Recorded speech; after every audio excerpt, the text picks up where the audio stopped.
Welcome to Lyric Chronicles. In the 17th century, deep in Central Africa, a storm was brewing not in the sky but in the blood of a young princess who would defy empires. Her name was Nzinga Mband, born into the royal family of the Kingdom of Ndongo, in what is now modern-day Angola. Her father, Gola Kilyuanjikir Samba, ruled with pride, but his kingdom was under threat. The Portuguese had arrived, and they didn't come with peace. They came with muskets, chains, and ambition. They wanted slaves, they wanted land, and they wanted control. The very fabric of Ndongo was being torn apart. But Nzinga was not just another princess watching from the sidelines. She was sharp, observant, and unshaken, even as the chaos of war raged around her. While her brothers trained with swords and spears, Nzinga mastered a different set of weapons, languages, diplomacy, and the intricate art of politics. Her father, recognizing her incredible intellect, often brought her into his court meetings. She sat quietly, absorbing everything. She learned how to read lies in a man's eyes, how to weigh the shifting scales of power, and most importantly, when to strike. She wasn't just learning to be a princess, she was learning to be a queen. But when her father passed away, chaos gripped Ndongo. Her brother ascended to the throne, but he was unstable, violent, and consumed by paranoia. The immense pressure from the Portuguese only fueled his fears. In a tragic act of mistrust, he had Nzinga's own son killed, fearing a future betrayal. Heartbroken and in danger, Nzinga fled. But this was not an act of fear. It was a strategic retreat. She knew her time would come. And it did. That moment arrived when her brother, desperate and failing to stop the relentless Portuguese advance, begged Nzinga to return. He needed her. He needed her to represent Ndongo in peace talks. She agreed, knowing this was her chance to reshape her kingdom's destiny. So Nzinga traveled to Luanda. She walked into a room filled with Portuguese governors, soldiers, and cold, condescending stares. They tried to humiliate her right from the start, offering her no chair, forcing her to stand before the seated governor. It was a subtle, yet powerful message of disrespect, but Nzinga did not flinch. She was a queen, and she would not be diminished. With a calm, regal gesture, she ordered one of her servants to kneel on all fours. And then, she sat upon his back as if it were a throne, calm, regal, unbothered. In that single, silent act, the power in the room shifted. That was the day the world realized Nzinga was not just royalty, she was a force of nature. She negotiated and signed a peace treaty, not from a position of weakness, but from one of profound wisdom and strength. But peace, as she knew, was fragile. This was only the beginning of her legendary fight. The treaty Nzinga signed in Luanda was supposed to bring peace, but in the hands of colonizers, peace was just another weapon. The Portuguese quickly broke their promises, seizing more land and kidnapping her people for the brutal transatlantic slave trade. Nzinga saw the truth with chilling clarity. Diplomacy had its limits. If she was going to save her kingdom, Ndongo, she couldn't just be a queen. She had to become a warrior. Following her brother's suspicious death, Nzinga claimed the throne. But tradition wasn't on her side. In Ndongo, a woman couldn't rule without facing fierce resistance. Rival factions, including her own nephew, challenged her authority at every turn. So Nzinga acted with ruthless precision. She eliminated threats, both political and personal, consolidating her power in a kingdom teetering on the edge of collapse. But the pressure from the Portuguese was relentless. They wanted her land, her resources, and her people. Pushed to her breaking point, Nzinga did something no one expected. Instead of surrendering, she retreated. She led her followers north, deep into the interior, and seized control of the neighboring kingdom of Matamba. She was no longer just the queen of Ndongo. Now, she ruled two kingdoms. Under Nzinga's command, Matamba was transformed. It became a formidable military stronghold, a fortress against colonial ambition. More than that, it became a sanctuary, a safe haven for thousands of escaped slaves who flocked to her banner, seeking freedom and a chance to fight back. She was building not just an army, but a new society, forged in the fires of resistance. Nzinga knew she couldn't fight this war alone. She was a master strategist, forming powerful alliances with neighboring African leaders who also feared the growing Portuguese threat. She even outplayed the Europeans at their own game, opening up trade routes with the Dutch, who were sworn enemies of the Portuguese. This move not only gave her access to modern weapons but also created a new front in the colonial war, forcing the Portuguese to divide their attention. But Nzinga was never one to sit behind palace walls and issue commands from afar. She led from the front. Imagine the sight, a queen on horseback, clad in armor, spear in hand, charging into battle alongside her warriors. Legends of her brilliance on the battlefield spread like wildfire across Central Africa. They spoke of her fiery speeches that could rally an army, and her absolute refusal to be conquered. She didn't just challenge the Portuguese, she challenged the very foundations of her own society. In a world dominated by men, she completely reshaped gender norms to maintain her authority.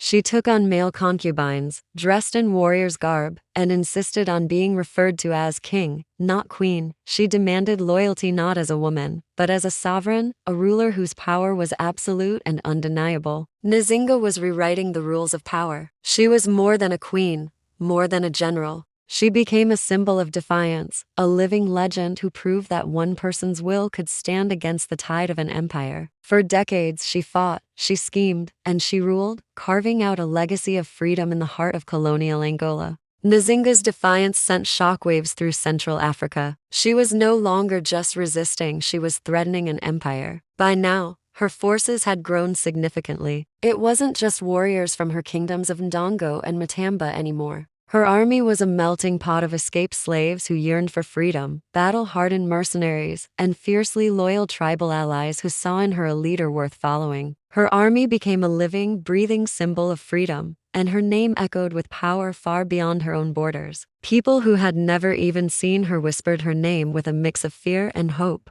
But every empire strikes back, and the Portuguese were furious. They were infuriated by her strategic alliance with their rivals, the Dutch, and enraged by her relentless military raids that disrupted their trade and their control. So they launched one invasion after another, a storm of iron and fire aimed at crushing her spirit. They torched villages, hoping to break the will of her people. They cut her supply lines, trying to starve her army into submission. And they tried to poison her alliances with false peace offers, dangling promises of treaties they had no intention of honoring. Nzinga, however, was a master of sniffing out betrayal. She knew a lie when she saw it, and she met their deceit not with negotiation, but with fire. Still, it wasn't easy. Far from it. The wars dragged on, not for years, but for decades. An entire lifetime spent in the shadow of conflict. She lost friends, trusted advisors, and key commanders in the brutal arithmetic of war. Her capital city was nearly taken on more than one occasion, the enemy at her very gates.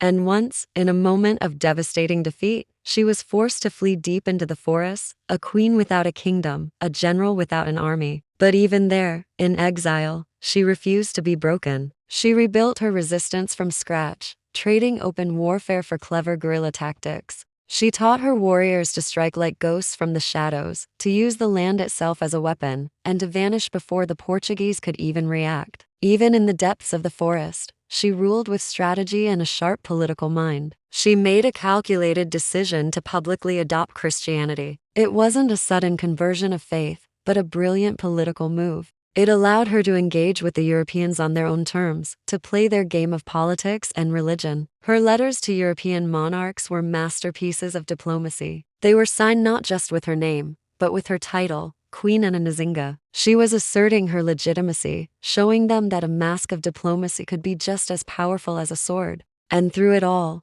through the triumphs and the tragedies, she never, ever stopped fighting. She watched her people suffer unimaginable hardships, yet she refused to surrender their future. She saw her closest allies fall in battle, yet she kept marching forward, her gaze fixed on the horizon of freedom. Her spirit became the stuff of legend among her soldiers. They didn't just fight for a queen, they fought for an idea that she embodied. They would tell stories of her courage, her wisdom, her unbreakable will. She would often tell them, her voice ringing with conviction, "While there is breath in me, the land of my ancestors shall never belong to foreigners." And that promise, she kept. But the war, this long, bloody war for the soul of her homeland, was still far from over. Her greatest tests were yet to come. Decades had passed. Nzinga, now in her later years, had outlived her enemies, seen alliances crumble, and watched empires rise and fall. But if the Portuguese thought time would finally defeat her, they were deeply mistaken. Nzinga was no longer just fighting for territory. She was fighting for a legacy, for freedom, for the very soul of her people.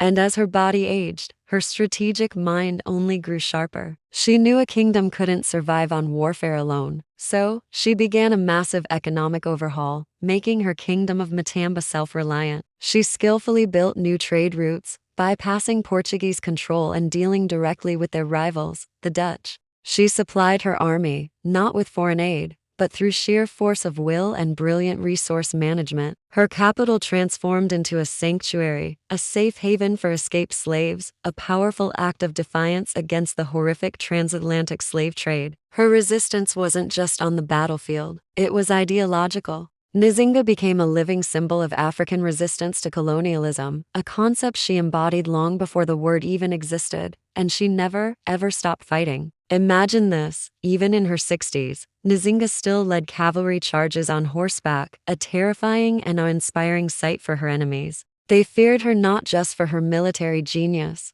but for what she represented, an unconquered queen, a spirit that refused to be broken. But even for a legend like Nzinga, time eventually brings hard questions. How long could she keep fighting? Who would carry the torch after her? Could the kingdom of Matamba possibly survive without its formidable queen? She had no biological heir, a fact her enemies surely hoped would be her downfall. But Nzinga was always 10 steps ahead. She began mentoring her most trusted generals and administrators, grooming them for leadership. She wasn't just building a dynasty based on blood, she was building a legacy based on merit and loyalty. Then came her final, master stroke against the Portuguese. It wasn't a battle, but a peace treaty, negotiated entirely on her own terms. This time, there would be no tricks, no demeaning gestures, no hidden clauses. After decades of relentless struggle, she had forced a European empire to sit across from her and negotiate as equals. The treaty secured a lasting peace for Matamba, effectively ending the large-scale slave raids in her territory and recognizing her kingdom's sovereignty. It wasn't a loud, explosive victory won with cannons and swords. It was something far more profound and lasting. She had outmaneuvered, outfought, and outlasted one of the most powerful empires on earth. Queen Nzinga left her kingdom stronger, safer, and more respected than she had found it. She had secured not just a military victory, but a victory for dignity, for freedom, and for the future of her people. Her story is a testament to the idea that true power isn't just about conquering others, but about building something that will endure. We've journeyed through Queen Nzinga's incredible life, from her first defiant steps into the political arena to her decades-long struggle against the Portuguese Empire. Now, it's time to talk about the end of her story and the beginning of her legend. How do you imagine a warrior queen, who spent nearly half a century at war, would meet her end? In a blaze of glory on the battlefield? A tragic betrayal from within her own court? For Queen Nzinga, reality was far more remarkable. In 1663, at the age of 81, Nzinga died peacefully in her bed, not as a captive, not as a fugitive, but as the reigning monarch of a powerful and independent kingdom. This was an exceptionally rare fate for any African ruler of that era, especially one who had so fiercely resisted one of the world's most formidable colonial powers for so long. But her death was not the end. It was a transformation. Nzinga didn't just leave behind a physical kingdom. She left behind an idea. The kingdom she had built was fortified not just with walls, but with a renewed sense of identity and resilience. Her people were not just subjects. They were inheritors of a spirit of defiance. Her story wasn't just a series of events. It became a ripple, a current of inspiration that would flow through generations. Think about it. While European powers were stamping their monarchs' faces on coins to symbolize their dominion, Nzinga's legacy was being etched into the very soul of her land. Her name echoed in the dense forests of Angola, whispered in fireside legends passed from grandparent to grandchild. It lived in the songs of her people and became a symbol of pride for all Angolans who came after her. She fundamentally redefined what leadership could be. Her legacy wasn't just for women who sought power, or for Africans resisting colonialism. It was a universal lesson for anyone, anywhere, who has ever stood up against an overwhelming force. Nzinga's life was a masterclass in power. She was a woman who didn't wait for power to be given. She seized it. She was a leader who was equally skilled in the subtle dance of diplomacy and the brutal calculus of war. She was a brilliant strategist who could forge alliances with former enemies and outmaneuver generals who underestimated her. She was a queen who outlived the European governors sent to conquer her and buried the rival kings who sought to dethrone her.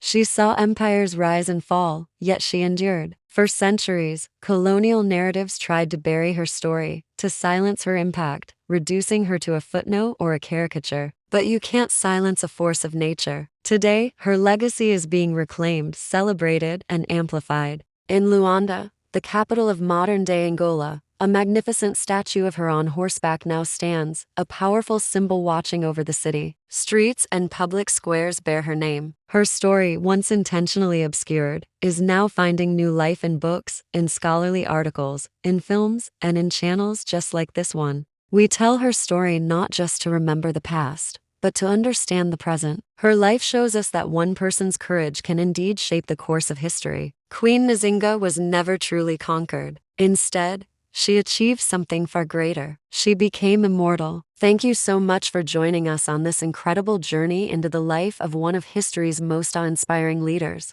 If you found her story as powerful as we did, make sure to hit that like button and subscribe to Lyric Chronicles for more stories of legends who shaped our world. We'll see you in the next one.